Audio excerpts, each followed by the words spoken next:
आंगना में घूमे खीरा लिचिया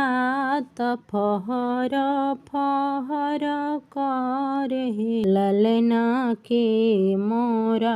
पंखिया रंगई है त फहर फहर करे तोहरो जे बहिना कोइलर बहिना बसेली आनंद बनवा है ललना उहे बहिना पंखिया रंगई है त फहर फहर करे है बेदिया पर बैठेले सुंदर बरुआ बाबा से सवाल करे है बाबा के मोरा केसिया सांवरी है त लहर लहर करे पिताजी के मोरा केसिया सांवरी है त लहर लहर करे बेदिया पर बैठेले प्रीतम बरुआ बड़े पिताजी से बात करे है पिताजी के मोरा केसिया सांवरी है त लहर लहर करे है बेदिया पर बैठेले प्रीतम बरुआ बड़े पापा से बात करे है पापा के मोरा लटवा सांवरी है त लहर लहर करे तोहरो जे फुआ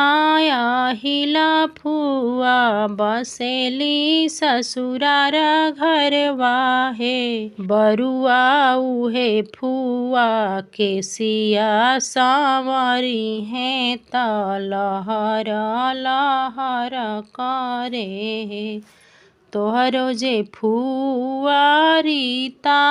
फुआ बसेली ससुरार घरवा है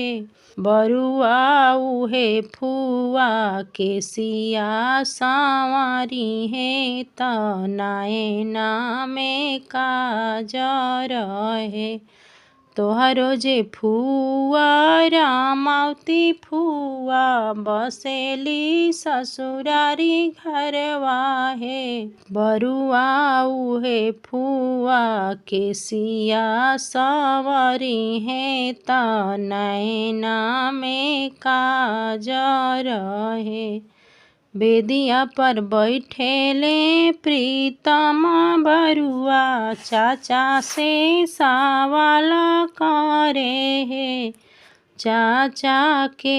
मोरा केसिया सांवरी है त लहर लहर करे भैया के मोरा केसिया सांवरी है त लहर लहर करे तोहरो जे फुआ पूनम फुआ बसेली ससुरार घरवा है ललना उहे फुआ केसवा सांवरी है नयनवा में काजर है तोहरो जे फुआ पिंकिया फुआ बसेली ससुरार घरवा है बरुआ उहे फुआ केसिया सांवरी है नयनवा में काजर है तोहरो जे फुआ गुड़िया फुआ बसेली ससुरारी घरवा है बरुआ उहे फुआ लटवा सांवरी है त नैना में काजर है।